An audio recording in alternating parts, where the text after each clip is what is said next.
ሰላም ቤተሰብ ሚስተር ሶል ነኝ። ዛሬ ደግሞ የግሬድ 11 ሂስትሪ ዩኒት 8 ለማትሪክ እና እንዲሁም ደግሞ ለፋይናል ኤግዛም ያዘጋጇቸው የሚችሉ ምርጥ ያልኳቸውን ጥያቄዎች ይዤላችሁ መጥቻለሁ።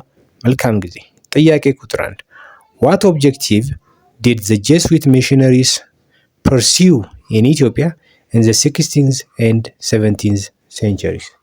What objectives did the Jesuit missionaries pursue in Ethiopia in the 16th and 17th century? A. Adapt Western Catholicism to Orthodox Christianity. B. Make Catholicism the religion of the state. C. Maintain major elements of Orthodox Christianity with some additions of Catholic practice. D.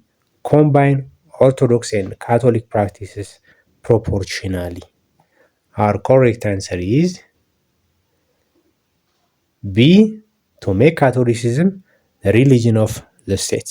ስለዚህ በ16ኛው እና በ17ኛው ሴንቸሪ እነዚህ ጀስዊት ሚሽነሪዎች ወደ ኢትዮጵያ ፐርሲው ሊያሳኩት የፈለጉት ተልእኮ ምንድን ነበረ? ይህም የኢትዮጵያን ፒፕል እና ነገስታቶች ወደ ካቶሊሲዝም ኮንቨርት ማድረግ ነበር፣ ወይም ደግሞ ካቶሊሲዝምን ስቴት ሪሊጅን ማድረግ ነበር። ጥያቄ ቁጥር 2 The bishop who succeeded in converting many officials and also Emperor Sisinnius to Catholicism was? The bishop who succeeded in converting many officials and also Emperor Sisinnius to Catholicism was A. Alfonso Mendez, B. Bermudez, C. Rodriguez, D. Pedro Paez. Our correct answer is D. Pedro Paez was successful in converting Emperor Sisinnius.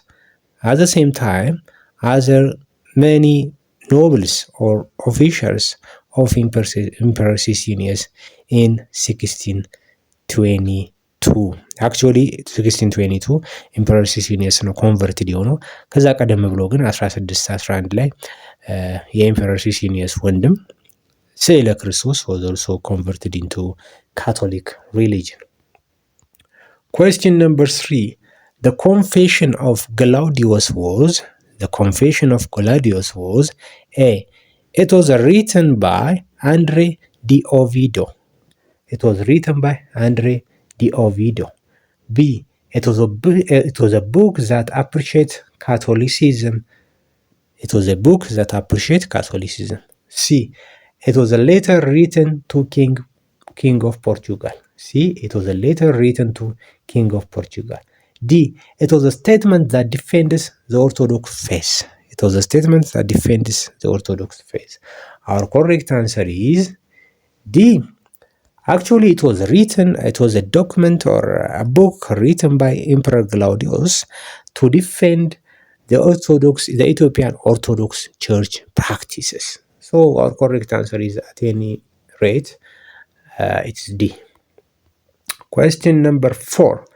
What was the cause for the terrible civil wars in the Christian kingdom in the 17th century? What was the cause of the terrible civil wars in the Christian kingdom in the 17th centuries? A. Ethnic conflict. B. Dispute over taxes. C. Resistance against land tenure reforms. D. The attempt of an Ethiopian rulers to impose Catholicism by force. Our correct answer is D. The attempt or the try of an Ethiopian rulers to impose Catholicism by force on Ethiopian people or the peasants. ስለዚህ በ17ኛው ሴንቸሪ በኢትዮጵያ ውስጥ ለተከሰተው ክርስቲያን ኪንግደም ውስጥ ለተከሰተው ሲቪል ዋር ምክንያቱ ምንድን ነው? ኤምፐረር ሲሲኒየስ በህዝቡ ላይ ካቶሊክ ሃይማኖትን በግድ ለመጫን እንዲቀበሉ ኮንቨርት እንዲያደርጉ በማስገደዱ የተነሳ ነበር። Okay, question number 5. What was the major reason for the conversion of Emperor Sisinnius to Catholicism?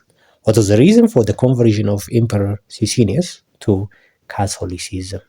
ምንድን ነበር ምክንያቱ? ለምንድን ነው ኢምፐረር ሲሲኒየስ ከኢትዮጵያን ኦርቶዶክስ ክርስትና ወደ ካቶሊክ ሃይማኖት ኮንቨርት ያደረገበት ሪዝን ምንድን ነው? ኤ to begin with, his loyalty to the church was weak because he did not grow up under its influence.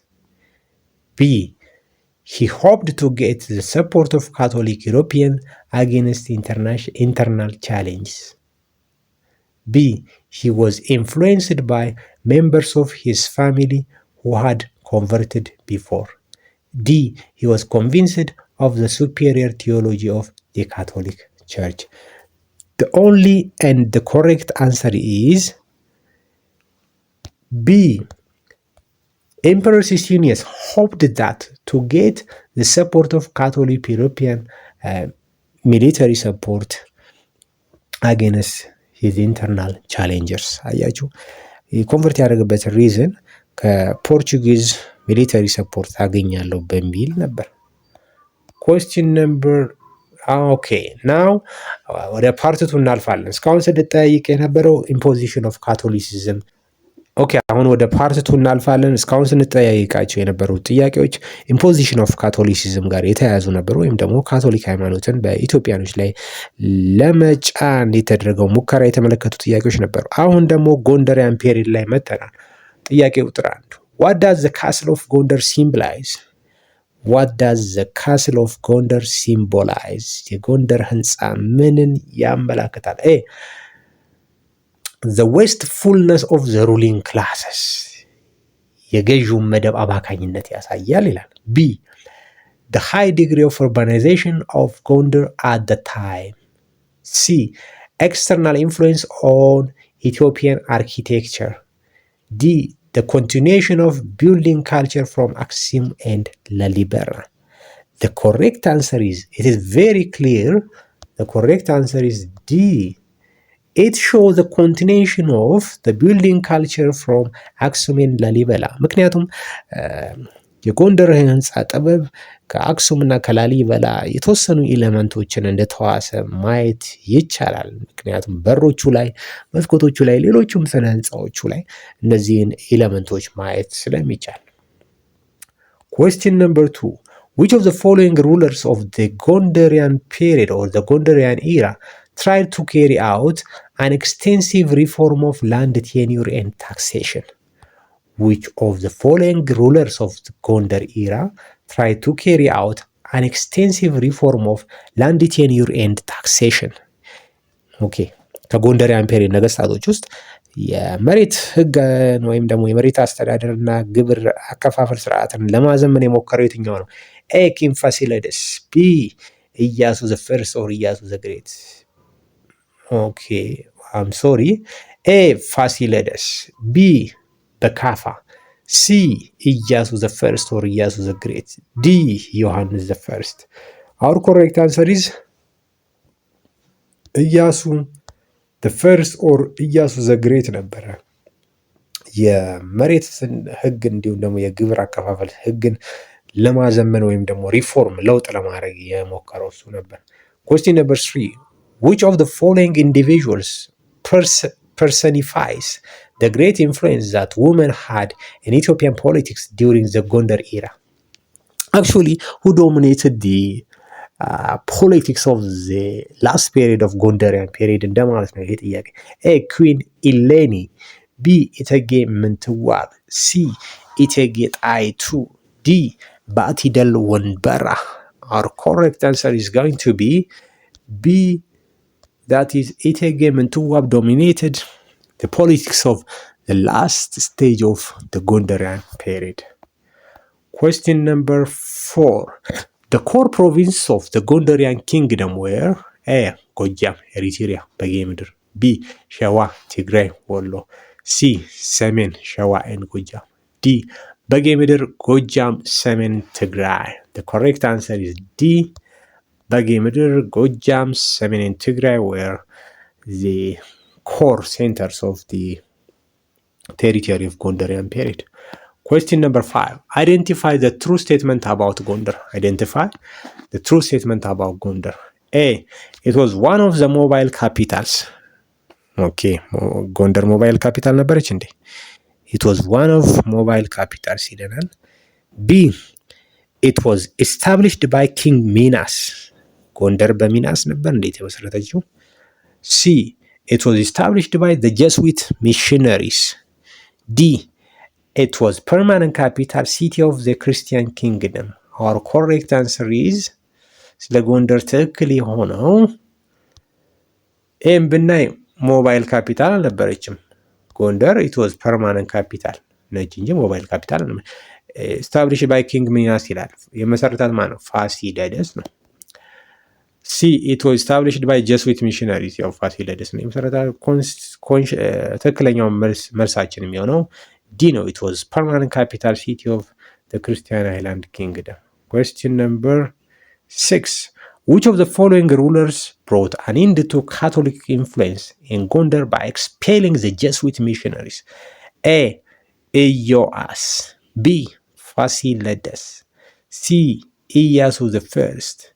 D. Bakafa. Our correct answer is King Fasilides was the one who forced or expelled the Jesuit missionaries from Gondar, Ethiopia. Question number 7. One of the following is not true about Gondar. One of the following is not true about Gondar. A. It became a permanent capital city in 1636. B. It was founded by Emperor Suetonius.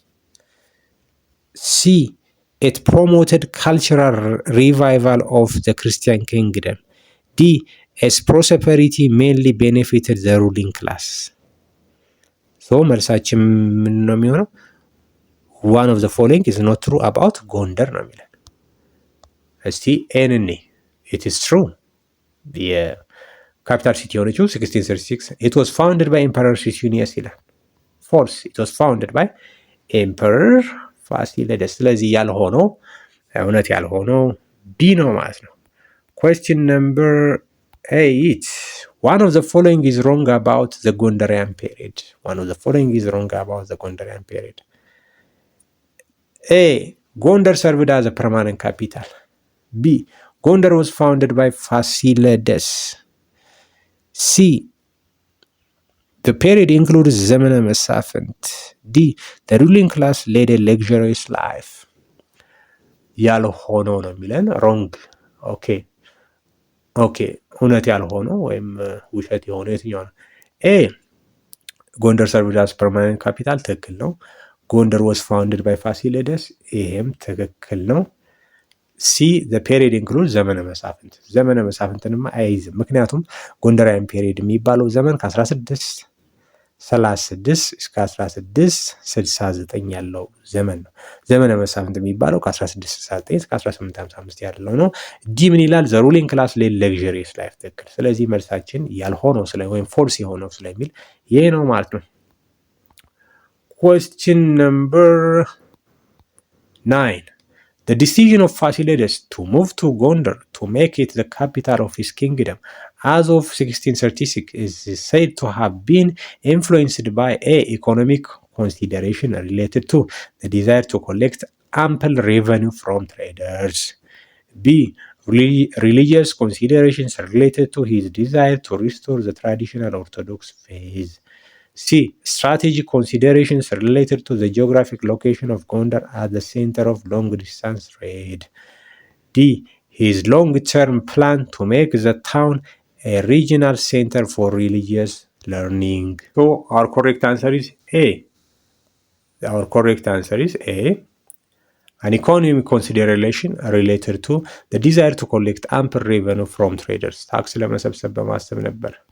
question number ቀጣይ ደግሞ የምናየው ከዘመነ መሳፍንት ወይም ከኢራ ኦፍ ዋርሎርድስ ጋር የተያዙ ጥያቄዎችን የምንሰራ ይሆናል። ጥያቄ ቁጥር 1. Which of the following is true about the ዘመነ መሳፍንት? A. Ethiopia as a country was dismembered. B. All the መሳፍንት accepted and obeyed the authority of the kings. C. A family of lords from the province of Jeju dominated politics. D. The Orthodox Church acted as the only unifying force. Our correct answer is C. A family of lords from the province of Jeju dominated the politics. የዘመነ መሳፍንትን ፖለቲክስ ጠቅላላ ዶሚኔት ያደረጉት የየጁ ለርድስ ወይም ደግሞ የወረሽ ሎርዶች ነበሩ። Question number 2. Which of the following was an external threat to Ethiopia during the ዘመነ መሳፍንት? Which of the following was an external threat to Ethiopia during the ዘመነ መሳፍንት? A. The establishment of naval base by the Ottomans at the port of Matawa. B. The establishment of coaling stations by the British and the French on the Gulf of Aden. C. The expansion of Muhammad Ali along the western borderlands of Ethiopia. D. The revival of British and French missionary activities along the coastal parts of Ethiopia. The correct answer is C. The expansion of Muhammad Ali of Egypt along the western borderlands of Ethiopia. ምክንያቱም 1821 ላይ 1821 ላይ ሙሐመድ አሊ የሚባለው የግብፅ ንጉስ ሱዳንን ተቆጣጠረ። ከዛ ሱዳንን እንደ መሸጋገሪያ በመጠቀም የኢትዮጵያን እና በኢትዮጵያና በሱዳን ድንበር ላይ የሚገኙ የኢትዮጵያን ቴሪቶሪዎች አታክ ያደርግ ነበር። ነገር ግን ይሄን ነገር በደንብ መመለስ ያልቻሉ የኢትዮጵያ ሪጂናል ሎርዶች ነበሩ። ለምሳሌ ደጃች ውቤ ኦፍ ሰሜን ትግራይ፣ ደጃች ክንፉ እንዲሁም ደግሞ የወደፊቱ ንጉስ ኢምፐረር ቴዎድሮስ ሰከንድ ወይም ደግሞ ከዛ በፊት የነበረው ስሙ ካሳ ኃይሉ በደንብ መልሰዋቸዋል ማለት ነው። ጥያቄ ቁጥር 3. Emperor ተክለ ጊዮርጊስ was known as ፍጻሜ መንግስት because Emperor ተክለ ጊዮርጊስ was known as ፍጻሜ መንግስት because he was crowned and removed from the throne several times. B. His reign witnessed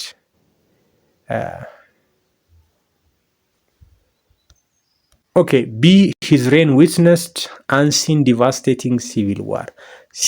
He was responsible for transferring power peacefully to the Jeju dynasty. D.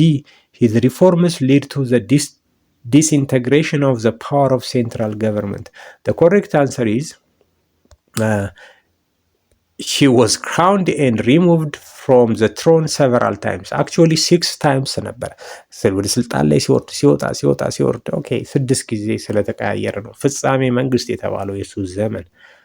አሁን ደግሞ ከሸዋን ኪንግደም ጋር የተያያዘ ወይም ደግሞ the kingdom of ሸዋ ጋር የተያያዘ ጥያቄዎችን እንጠያየቃለን። ጥያቄ ቁጥር 1. The kingdom of ሸዋ reached the height of its power during the reign of A. ኃይለ መለኮት B. ነጋሲ ክርስቶስ C.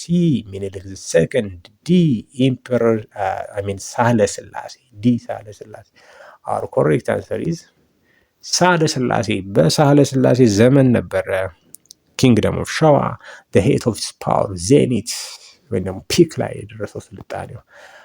Question number 2. The kingdom of ሸዋ was founded by A. አምሃ ኢየሱስ B. አስፋ ወሰን C. ነጋሲ ክርስቶስ D. ወሰን ሰገድ The correct answer is C. ነጋሲ ክርስቶስ founded the Showan kingdom or the kingdom of ሸዋ። Question number 3. Which ruler of the kingdom of ሸዋ dropped the title መርዳዝማች and አቤቶ and he began to use the title ንጉስ or king? A. አስፋ ወሰን B. ሳህለ ስላሴ C. ነጋሲ ክርስቶስ D. አምሃ ኢየሱስ That was once again King ሳህለ ስላሴ who dropped the title መርዳዝማች and አቤቶ and he began to use the title ንጉስ። ከሱ በፊት ኪንግ ሳህለ ስላሴ በፊት የነገሱት የኪንግደም ኦፍ ሸዋ ነገስታቶች አቤቶና መርዳዝማች የሚሉትን ታይትሎች ይጠቀሙ ነበር። እሱ ግን ወደ ስልጣን ሲመጣ ንጉስ ወይም ኪንግ የሚለውን ታይትል መጠቀም ጀመረ። ጥያቄ ቁጥር 4. What was the main motive the European travelers and explorers that came in Ethiopia in the 19th century hold? A. Scientific research B. Adventure C. To cultivate friendly relation D. Preparing the ground for later European conquest. በ19ኛው ሴንቸሪ ወደ ኢትዮጵያ የመጡ ትራቨለሮች እንዲሁም ኤክስፕሎረሮች ዋነኛው ሞቲቫቸው ምንድን ነበር? ነው ጥያቄያችን የሚለው ዲ ነው። the correct answer is ዲ ነው። በእርግጥ ሌሎችም ሪዝኖች ነበሩ፣ ግን ሜን ሞቲቭ ወይም ዋናው ጎላቸው ግን ኢትዮጵያን ለቀጣይ ለቅኝ ግዛት ማመቻቸት ነበር። ኢትዮጵያን ለቅኝ ግዛት ማመቻቸት ነበር። 5. Which of the following associated with the beginning of the ዘመነ መሳፍንት? Which of the following person was associated with the ዘመነ መሳፍንት? A. አሊ ጓንጉል ወይም አሊ ዘፈርስት ልትሉ ትችላላችሁ። ቢ. ካሳ ኃይሉ። ሲ. ሚካኤል ስሁል። ዲ. ወልደ ልዑል። Our correct answer is ሚካኤል ስሁል ኦፍ ትግራይ ነበር። ምክንያቱም ዘመነ መሳፍንት የተጀመረው ሚካኤል ስሁል ኦፍ ትግራይ ኢዮአስን ሲገል ስለነበር ነው። አሊ ጓንጉል ፋውንደር ኦፍ የጁ ዳይነስቲ ወር የወረሸ ዳይነስቲ መስራች ነው። ካሳ ኃይሉ ማለት የወደፊቱ ኢምፐረር ቴዎድሮስ ነው። ወልደ ልዑል ደግሞ ማለት ዘ ብራዘር ኦፍ እቴጌ ምንትዋብ ኤንድ ሂ ቶክ ዘ ታይትል ራስ ቢትወደድ። Question number 6. The supreme or highest title for which the powerful warlords of ዘመነ መሳፍንት competed was A. መርዳዝማች። ያው እንግዲህ የዘመነ መሳፍንት ዋርሎርዶች እርስ በርስ ዋር የሚያደርጉበትና ለመያዝ የሚጣሉበት ታይትል የትኛው ነበር ነው የሚለን። ኤ. መርዳዝማች። ቢ. ራስ ቢትወደድ። ሲ. ነጋድራስ። ዲ. ደጃዝማች።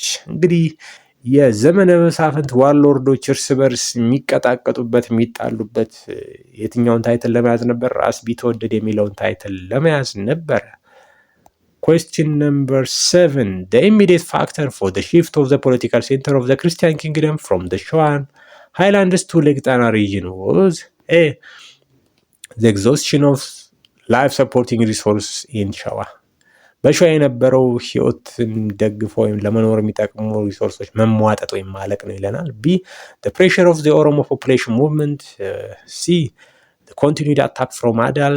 D. B and C. Our correct answer is D. B and C ነው። ምክንያቱም የኦሮሞ ፖፑሌሽን ሙቭመንት ጫና መብዛቱ እንዲሁም ደግሞ ከአዳል የሚመጣው አታክ ወይም ትሬት ነበረ። ክርስቲያን ላይ ኪንግደም ሩለሮች ፖለቲካል ሴንተራቸውን ከሸዋን ሃይላንድስ ወደ ሌክ ጣና ሪጅን ወይም ደግሞ ኖርዝ ኦፍ ዘ አባይ ሪቨር ሽፍት እንዲያደርጉ ያስገደዳቸው። ጥያቄ ቁጥር 8. Where was the political center of the ወረሼህ or the የጁ rulers or ራስ ቢትወደድስ during the ዘመነ መሳፍንት? A. ደብረ ታቦር። ቢ. ደብረ ብርሃን። ሲ. ወልዲያ። ዲ. ጎንደር። Our correct answer is A. ደብረ ታቦር። ደብረ ታቦር was the political center of the የጁ rulers or the ወረሼህ ሩለርስ። ጥያቄዎቻችን እነዚህን ይመስሉ ነበር። አብረን ለነበረን ቆይታ አመሰግናለሁ። በቀጣይ በዩኒት 9 እስከምንገናኝ መልካም ጊዜ